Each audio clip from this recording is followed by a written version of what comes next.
Selamat sejahtera, bertemu kembali. Ini Cikgu Sugus, probably Malaysia's most creative BM coach. Hari ini kita nak teruskan dengan perkongsian untuk membantu pelajar-pelajar darjah 4 sampai tingkatan 5. Okey, darjah 4 sampai tingkatan 5 boleh tonton video ini kerana semua pelajar masih ada kelemahan yang sama. Jadi dalam konteks hari ini, apabila peperiksaan UPSR telah dimansuhkan, PT3 dibatalkan untuk tahun 2021, belajar untuk peperiksaan bukan lagi satu realiti di negara kita. Okey, mungkin tidak lagi satu realiti.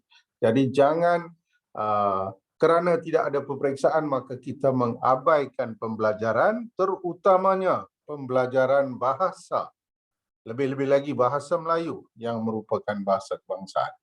Jadi bahasa kebangsaan kita tak boleh pinggirkan kerana banyak lagi mata pelajaran yang diajar dalam bahasa kebangsaan, dan apabila pelajar menjejakkan kaki ke sekolah menengah, banyak masalah dihadapi. Kerana dia tak bagus dalam bahasa Melayu, maka dia juga menghadapi masalah dalam mata pelajaran wajib yang lain seperti sejarah. Setiap tahun saya ada pelajar SPMU,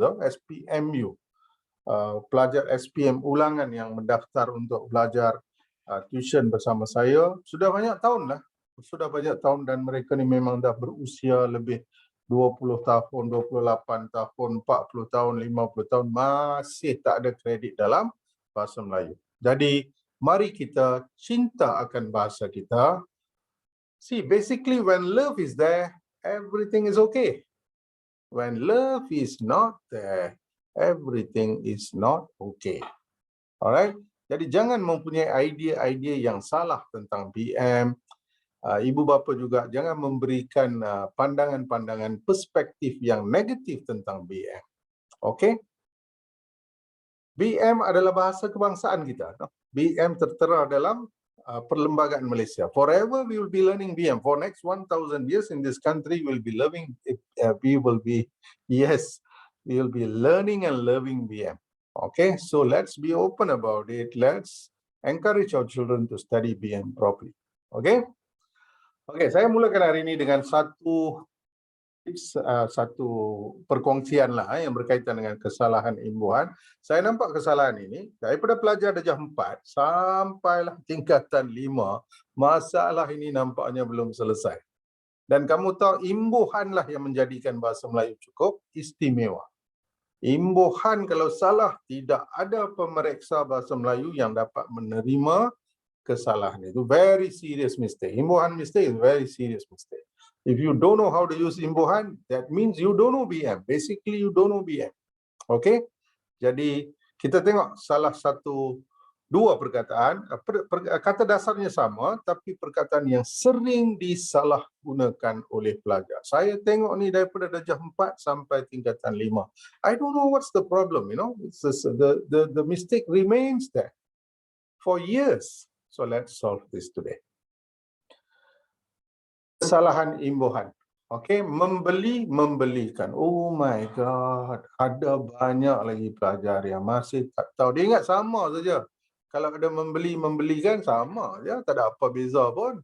Dia ingat macam tu. Tidak, itu tidak sama sekali benar. Okey, membelikan tak sama, mengisikan tak sama, menghadiahkan tak sama. Ini masa untuk kita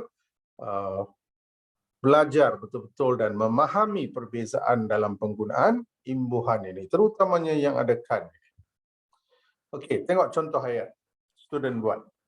Prema membeli ibunya. Oh my God. Prema boleh beli mak dia. Tu dia. Prema membeli ibunya. Di mana tu? Mana dia beli? Prema membeli ibunya di pasar malam. Oh my God, can you believe this? See, this fellow can't believe it. I can't believe this. Come on, man. Mak dia sudah dibeli. Tengok perasaan dia. Teruk perasaan dia ni. Prema membeli ibunya di pasar malam, satu penggunaan imbuhan yang salah. Prema tidak membeli ibunya di pasar malam. Prema mungkin beli benda lain. Membeli ni untuk benda lah. Kita tengok. Prema membeli sesisir pisang di pasar malam. Okey, very good. Betul, tepat sekali. Ini ayat yang betul. Prema membeli sesisir pisang di pasar malam. Tahu sisir kan?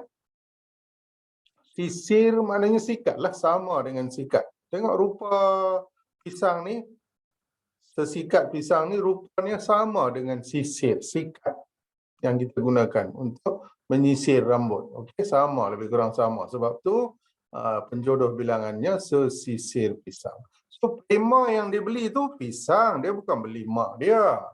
Okey, impossible for prema to buy the mother in pasar malam. Come on.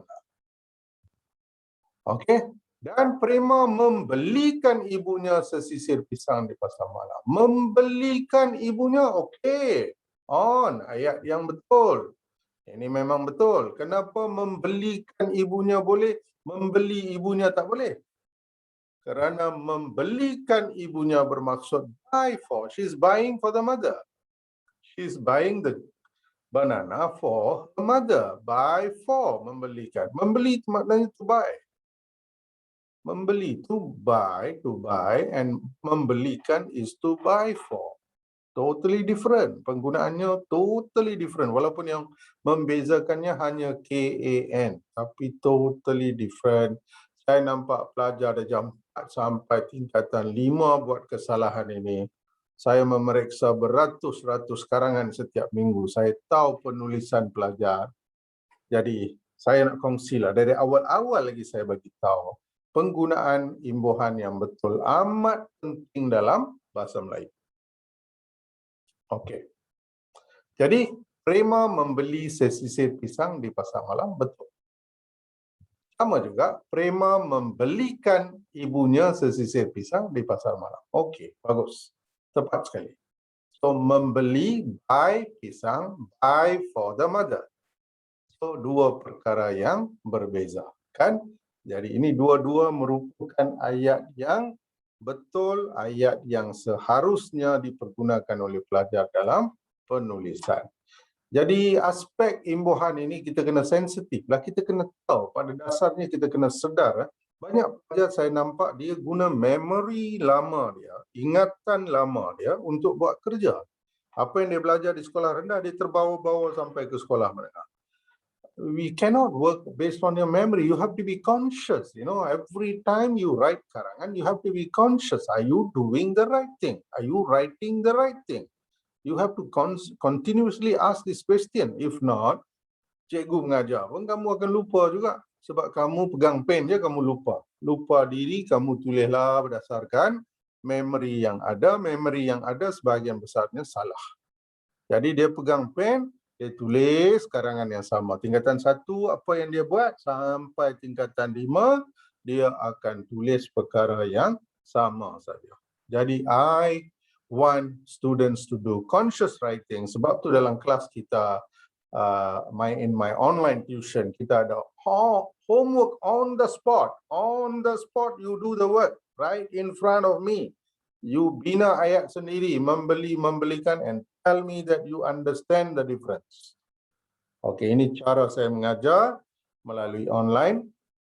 Buat masa sekarang kita gunakan platform Zoom untuk mengajar pelajar dari seluruh Malaysia belajar BM dengan cara yang amat kreatif. Okey, kita belajar saya bagi ayat contoh, lepas tu pelajar disuruh bina ayat sendiri. Make your own sentences. I said now, they have to do it now on the spot. On the spot they will do it.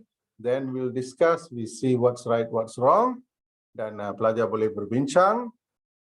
Dan teknik-teknik sugus yang digunakan dalam kelas cukup berkesan. Saya dah mengajar saya sudah mencecah minggu yang ke-40 dalam pengajaran online. Saya sudah amat yakinlah.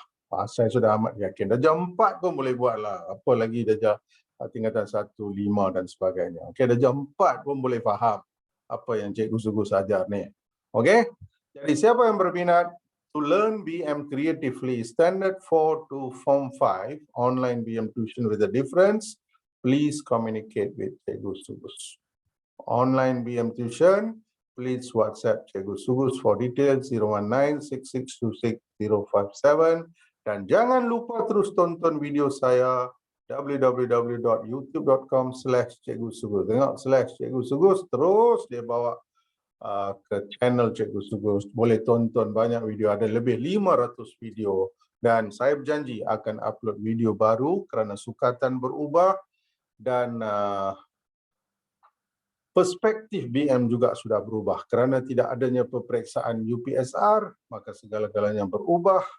Jadi kita kena cari jalan lain untuk terus menarik minat pelajar-pelajar kita untuk terus belajar. Sekarang kerana pada era COVID-19 ni, saya tidak boleh adakan sebarang seminar, tak boleh buat sebarang kelas face to face, apa pun tak boleh. Jadi kita teruslah belajar melalui online. Jadi siapa berminat, terus communicate dengan Cikgu Sugus. Okay, anytime just send me a WhatsApp message. Okay. Alright guys, take care, stay safe. Kita jaga kita.